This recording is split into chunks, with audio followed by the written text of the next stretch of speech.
முக்கிய செய்திகள். மோடியின் வெற்றிக்கு மின்னணு வாக்குப்பதிவு இயந்திரம் மட்டுமே காரணம். மும்பை இந்தியா கூட்டணி கூட்டத்தில் ராகுல் காந்தி குற்றச்சாட்டு. பாஜகவை விட பெரிய அச்சுறுத்தல் இந்திய நாட்டுக்கு இல்லை. முதலமைச்சர் ஸ்டாலின் ஆவேசம். பிரதமர் நரேந்திர மோடி இன்று மீண்டும் தமிழகம் வருகை. கோவையில் வாகன பேரணி நிகழ்ச்சிக்கு ஏற்பாடு. பாமக கேட்கும் தொகுதிகளை தர அதிமுக முடிவு. அதிமுக பாமக கூட்டணி இன்று இறுதியாக வாய்ப்பு.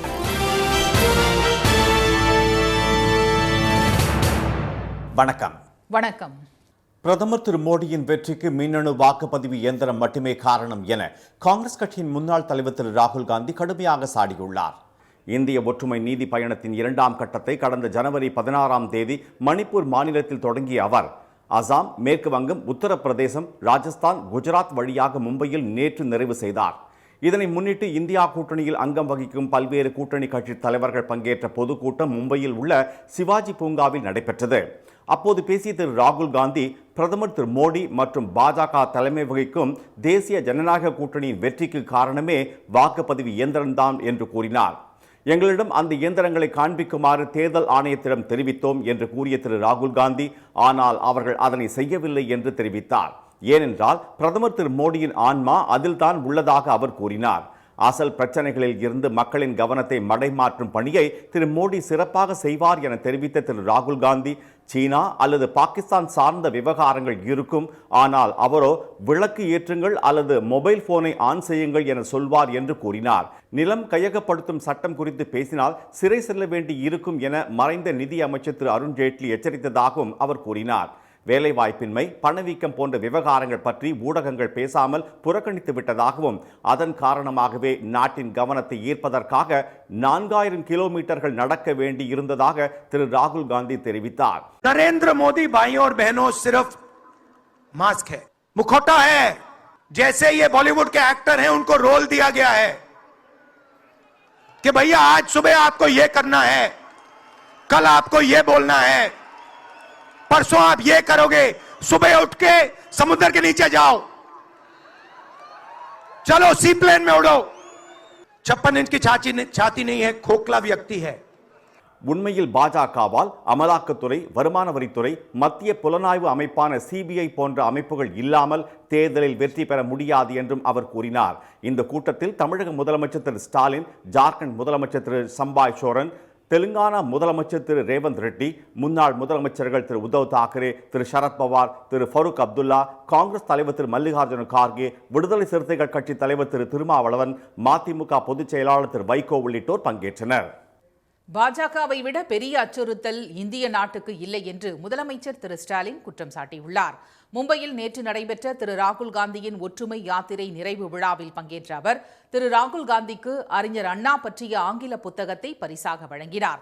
திரு ராகுல் காந்தியை இந்தியாவின் எதிர்கால நம்பிக்கை என்றும் தமது சகோதரர் என்றும் குறிப்பிட்ட திரு ஸ்டாலின், இந்திய ஒற்றுமை பயணத்தில் ராகுலுக்கு கூடிய கூட்டத்தால் பாஜக தூக்கத்தை இழந்துவிட்டதாக கூறினார். இந்தியா கூட்டணியின் ஒரே இலக்கு பாஜகவை தோற்கடிப்பதுதான் என்ற திரு ஸ்டாலின், பாஜகவை விட பெரிய அச்சுறுத்தல் இந்தியாவுக்கு இல்லை என்றும் தெரிவித்தார். இந்தியா கூட்டணியை ஊழல் அணி என்று பிரதமர் திரு மோடி குறிப்பிட்டு வந்த நிலையில் பாஜகவே ஊழல் கட்சி என்பதை தேர்தல் பத்திர முறைகேடு நிரூபித்து விட்டதாக திரு ஸ்டாலின் கூறினார். He calls India alliance corrupt, but electoral bond scam proved BJP is corrupt. Who collected 8,000 crore rupees in the name of electoral bonds? It is a white collar corruption of BJP. Can such PM talk about corruption? Modi accuses us to divert people from his failures and scams.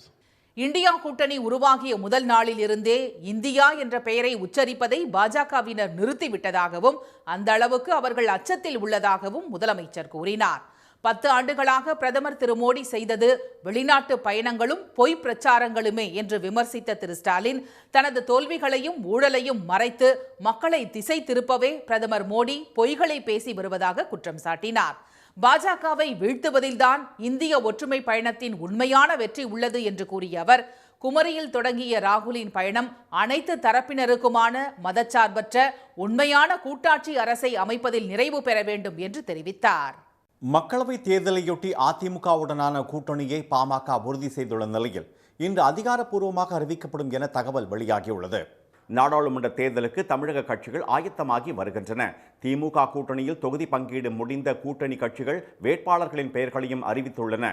Congress மற்றும் மதிமுக கட்சிகள் போட்டியிடும் தொகுதிகள் எவை என்று இன்று இறுதி செய்யப்படும் என திமுக வட்டாரங்கள் தெரிவித்துள்ளன. அதிமுக கூட்டணியில் இழுபறி நீடித்த நிலையில் சென்னை கிரீன்வேஸ் சாலை இல்லத்தில் அதிமுக பொதுச் செயலாளர் எடப்பாடி திரு பழனிசாமியை பாமக எம்எல்ஏ திரு அருள் நேற்று சந்தித்து பேசியுள்ளார். பாமகவை கூட்டணியில் சேர்ப்பதற்கான அதிமுகவின் இறுதிக்கட்ட முயற்சியாக இந்த பேச்சுவார்த்தை நடைபெற்றதாக கூறப்படுகிறது.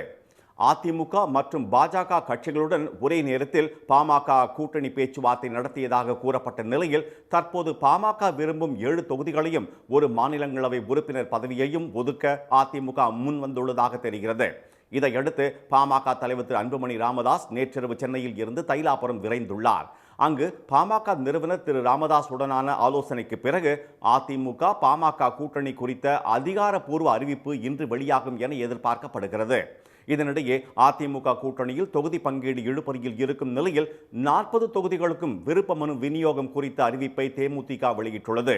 இது தொடர்பாக அக்கட்சியின் பொதுச் செயலாளர் திருமதி பிரேமலதா வெளியிட்டுள்ள அறிக்கையில், தேர்தலில் போட்டியிட விரும்பும் நிர்வாகிகள் தொண்டர்கள் நாளை மறுநாள் காலை 11 மணி முதல் கோயம்பேட்டில் உள்ள அலுவலகத்தில் விருப்ப மனுக்களை பெறலாம் என தெரிவித்துள்ளார். பூர்த்தி செய்யப்பட்ட விருப்ப மனுக்களை நாளை மறுநாள் 20ஆம் தேதி மாலை 5 மணிக்குள் ஒப்படைக்க வேண்டும் எனவும் அவர்களுக்கு 21ஆம் தேதி காலை 10 மணியளவில் நேர்காணல் நடைபெறும் என்றும் அவர் குறிப்பிட்டுள்ளார். தேர்தலையொட்டி அதிமுகவுடன் தேமுதிக 3 கட்ட பேச்சுவார்த்தைகளை நடத்தியும் தொகுதி பங்கீட்டில் உடன்பாடு எட்டப்படவில்லை. அதிமுக 3 தொகுதிகளை ஒதுக்க முன்வந்துள்ளதாக கூறப்படும் நிலையில் கூட்டணி உறுதியாக முன்பே 40 தொகுதிகளுக்கும் விருப்ப மனு விநியோகத்தை தேமுதிக தலைமை அறிவித்துள்ளது குறிப்பிடத்தக்கது. மக்களவை தேர்தல் தேதி அறிவிக்கப்பட்டுள்ள நிலையில் இன்று கோவை வரும் பிரதமர் திரு மோடி ரோட் ஷோவில் பங்கேற்கிறார். 3வது முறையாக ஆட்சியை பிடிக்க தீவிரம் காட்டி வரும் அவர் கடந்த 2 மாதத்தில் மட்டும் 3வது முறையாக இன்று தமிழகம் வருகிறார். கர்நாடக மாநிலம் சிவமோகா விமான நிலையத்திலிருந்து மாலை 5:30 மணிக்கு கோவை விமான நிலையத்திற்கு வரும் திரு மோடி ரோட் ஷோவில் பங்கேற்கிறார். சாய்பாபா காலனியில் உள்ள சாய்பாபா கோயில் சிக்னலில் இருந்து தொடங்கும் அவரது வாகன பேரணி ஆர்எஸ்புரம் தலைமை தபால் நிலையம் வரை நடைபெறுகிறது. இதையொட்டி கோவை நகரில் போக்குவரத்து மாற்றம் செய்யப்பட்டுள்ளது. கவுண்டம்பாளையம் சந்திப்பிலிருந்து ஆர்எஸ்புரம் தபால் நிலையம் வரை 3 கிலோமீட்டருக்கு தடுப்புகள் அமைக்கப்பட்டு பாதுகாப்பு முன்னேற்பாடுகள் செய்யப்பட்டுள்ளன. போலீசாருடன் மத்திய பாதுகாப்பு படையினரும் கண்காணிப்பு பணியில் ஈடுபட்டுள்ளனர். கோவை நகரில் இன்று காலை 6 மணி முதல் நாளை காலை 11 மணி வரை கனரக வாகனங்கள் நகருக்குள் வர அனுமதி இல்லை.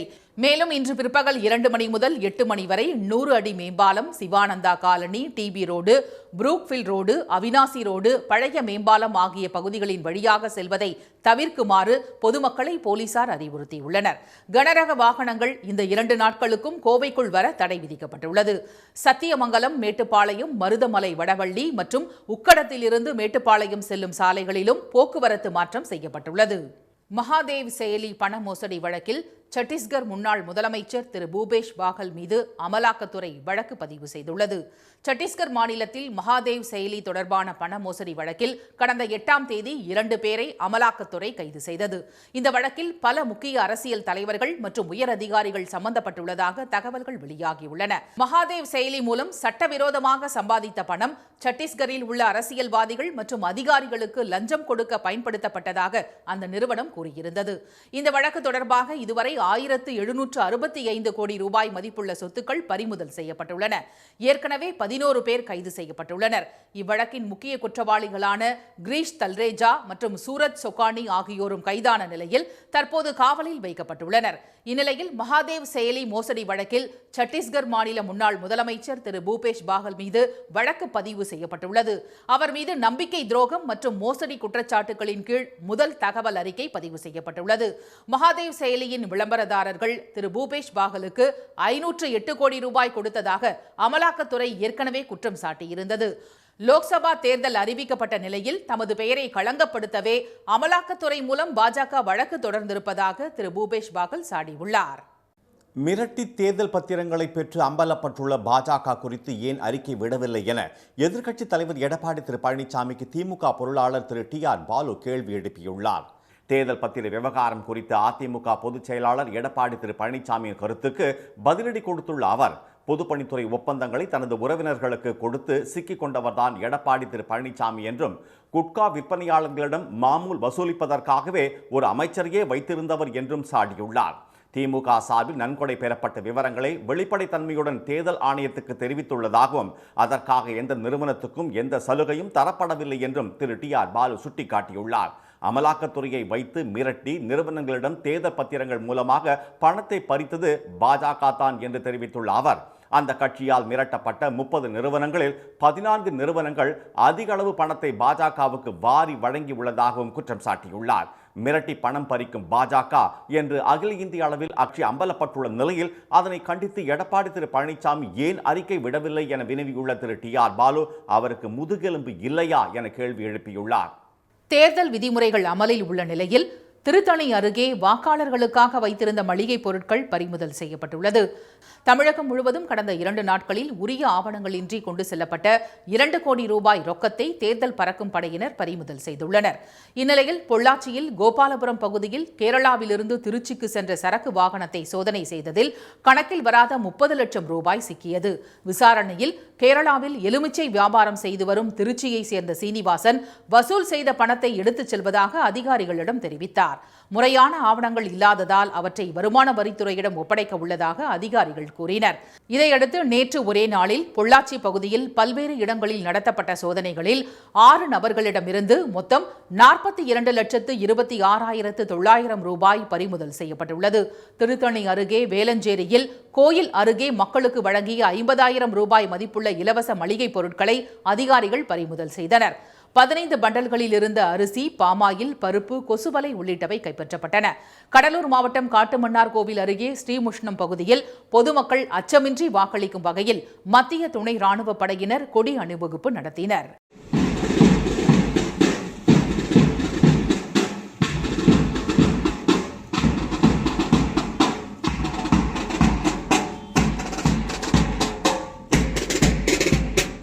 தஞ்சையில் மாவட்ட ஆட்சியரும் தேர்தல் நடத்தும் அலுவலருமான திரு தீபக் ஜேக்கப் தேர்தல் முன்னேற்பாடுகள் மற்றும் பதற்றமான வாக்குச்சாவடிகள் குறித்து அதிகாரிகளுடன் ஆலோசனை நடத்தினார்.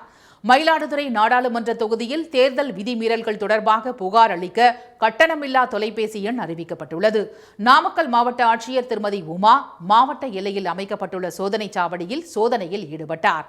இதனிடையே அனைத்து மாவட்ட தேர்தல் அதிகாரிகளுடன் தலைமை தேர்தல் அதிகாரி திரு சத்யபிரதா சாஹூ இன்று ஆலோசனை நடத்தவுள்ளார். அதில் தேர்தல் நடத்தை விதிகள் அமலாக்கம் குறித்தும் வேட்புமனு தாக்கலுக்கான ஏற்பாடுகள் உள்ளிட்ட பல்வேறு தேர்தல் முன்னேற்பாடுகள் தொடர்பாக ஆலோசனை நடைபெறும் என தெரிகிறது. கோவை பேரூர் பகுதியில் உலாவரும் யானை வேடிக்கை பார்த்த முதியவர் ஒருவரை துரத்திச் சென்று தாக்கியதில் அவர் படுகாயமடைந்தார். நரசிபுரம், தீத்திப்பாளையம், கரடிமடை, ஆலந்துறை பகுதிகளில் இரவு நேரங்களில் உலாவரும் யானைகள் விவசாய நிலங்களை துவம்சம் செய்வதோடு மாட்டுத் தீவனங்கள், அரிசி மூட்டைகளை உண்டு வந்தது. 2 நாட்களுக்கு முன் கரடிமடை பகுதிக்கு வந்த ஒற்றை யானை வீட்டு வாசலில் தூங்கிக் கொண்டிருந்த 4 பெண்கள் உள்ளிட்ட 5 பேரை தாக்கியது. இதையடுத்து மதுக்கரை வனத்துறையினர் 3 தனிக்குழுக்களை அமைத்து இரவு முழுவதும் தொடர் கண்காணிப்பு பணிகளை மேற்கொண்டு வந்தனர். இந்நிலையில் அந்த யானை திடீரென பேரூர் வேடப்பட்டி சாலை வழியாக ஊருக்குள் புகுந்தது. தகவல் அறிந்து வந்த வனத்துறையினர் யானையை விரட்டும் பணியில் ஈடுபட்டனர். அங்குள்ள தோட்டத்திற்குள் புகுந்து மரங்களை முறித்து சேதப்படுத்திய யானை மக்கள் நடமாட்டம் அதிகம் உள்ள சிறுவாணி சாலையில் 4 முறை கடந்து சென்றுள்ளது. 80க்கும் மேற்பட்ட வனத்துறை ஊழியர்கள் உதவியுடன் யானையை அடர்ந்த காட்டுக்குள் விரட்டும் பணி நடைபெற்று வருகிறது. யானையை விரட்டி அடித்த போது வேடிக்கை பார்த்த மருதமுத்து என்ற முதியவர் யானை தாக்கியதில் படுகாயமடைந்தார். இதற்கிடையே அங்கு பொதுமக்கள் கூட்டம் அதிகரிக்க தொடங்கியதால் ஒலிபெருக்கி மூலம் அவர்களை கலைந்து செல்லுமாறு வனத்துறையினர் அறிவுறுத்தினர். ஆபத்தை உணராமல் செல்போனில் படம் எடுக்கும் சிலரால் யானையை விரட்டுவதில் இடையூறு ஏற்படுவதாக வனத்துறையினர் தெரிவித்துள்ளனர். இந்நிலையில் தீத்திப்பாளையம் வழியாக அடர்ந்த வனப்பகுதிக்குள் யானையை விரட்டும் முயற்சியில் வனத்துறையினர் தீவிரமாக ஈடுபட்டுள்ளனர். மகளிர் பிரீமியர் லீக் கிரிக்கெட் தொடரின் இறுதிப் போட்டியில் டெல்லி கேபிட்டல்ஸ் அணியை 8 விக்கெட்டுகள் வித்தியாசத்தில் வீழ்த்தி ராயல் சேலஞ்சர்ஸ் பெங்களூரு அணி சாம்பியன் பட்டம் வென்று அசத்தியுள்ளது. டெல்லியில் நேற்று நடைபெற்ற இந்த போட்டியில் டாஸ் வென்ற டெல்லி கேபிட்டல்ஸ் அணி பேட்டிங்கை தேர்வு செய்தது. ஷிபாலி வர்மா மற்றும் மெக்லெனிங் இணைந்து முதல் விக்கெட்டுக்கு சிறப்பான தொடக்கம் கொடுக்க 18.3 ஓவர்களில் அனைத்து விக்கெட்டுகளையும் இழந்து அந்த அணி 113 ரன்கள் எடுத்தது. பெங்களூரு அணியின் ஸ்ரேயங்கா மற்றும் ஆஷா சோபனா துடிப்பாக பந்து வீசி விக்கெட்டுகளை அள்ளினர். 114 ரன்கள் எடுத்தால் கோப்பை என்ற இலக்குடன் களமிறங்கிய ஆர்சிபி அணியில் கேப்டன் ஸ்மிருதி மந்தனா மற்றும் சோஃபி டிவைன் இணை நிதானமாக ஆடினர். எலிஸ் பெரியும் பொறுப்புடன் ஆட போட்டி கடைசி ஓவர் வரை சென்றது. அந்த ஓவரில் ஆர்சிபி வெற்றிக்கு 5 ரன்கள் தேவைப்பட்டது. முதல் 2 பந்துகளில் ரிச்சா கோஷ் மற்றும் பெரி என இருவரும் ஒற்றை ரன் எடுக்க 3வது பந்தை பவுண்டரிக்கு விரட்டி வெற்றியை உறுதி செய்தார் ரிச்சா. இதையடுத்து 8 விக்கெட்டுகள் வித்தியாசத்தில் வெற்றி பெற்ற ஆர்சிபி சாம்பியன் பட்டத்தை தட்டிச் சென்றது. நடப்பு தொடரில் அதிகபட்சமாக 13 விக்கெட்டுகளை வீழ்த்திய ஸ்ரேயங்கா பாட்டீலுக்கு பர்பிள் தொப்பியுடன் விருதும், பேட்டிங்கில் அதிகபட்சமாக 347 ரன்கள் குவித்த எலிஸ் பெரிக்கு ஆரஞ்சு நிற தொப்பியுடன் விருதும் வழங்கப்பட்டது.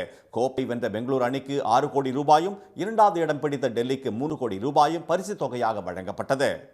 தமிழ்நாட்டில் அடுத்த 2 தினங்களுக்கு வெயிலின் தாக்கம் அதிகரிக்கக்கூடும் என்று சென்னை வானிலை மையம் தெரிவித்துள்ளது. கோடைக்காலம் தொடங்குவதற்கு முன்பே மாநிலம் முழுவதும் வெயில் சுட்டெரிக்க தொடங்கியுள்ளது. சென்னை மற்றும் புறநகர் பகுதிகளில் நேற்று வெயில் கொளுத்திய நிலையில் 3 நகரங்களில் சதத்தை தொட்டுள்ளது. அதிகபட்சமாக கரூர், பரமத்தி, ஈரோடு, சேலத்தில் 100 டிகிரி வெப்பம் தகித்தது. இதனிடையே அடுத்த 2 தினங்களுக்கு வறண்ட வானிலையே நிலவும் என்றும் வழக்கத்தை விட 3 டிகிரி செல்சியஸ் வெப்பம் அதிகரிக்கும் என்றும் சென்னை வானிலை மையம் தெரிவித்துள்ளது. வரும் 20ஆம் தேதி முதல் 22ஆம் தேதி வரை சில இடங்களிலும் புதுவை மற்றும் காரைக்கால் பகுதிகளிலும் மிதமான மழை பெய்யக்கூடும் என்று தெரிவிக்கப்பட்டுள்ளது. சென்னை மற்றும் புறநகர் பகுதிகளில் அடுத்த 48 மணி நேரத்திற்கு வானம் லேசான மேகமூட்டத்துடன் காணப்படும் என்று வானிலை மையம் கூறியுள்ளது. மீண்டும் முக்கிய செய்திகள்.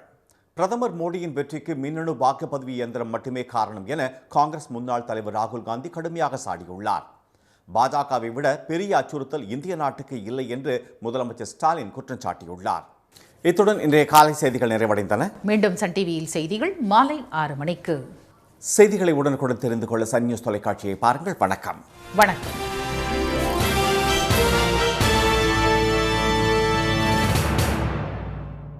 உடனுக்குடன் செய்திகளை தெரிந்து கொள்ள சன் நியூஸ் பெல் ஐகானை கிளிக் பண்ணுங்க.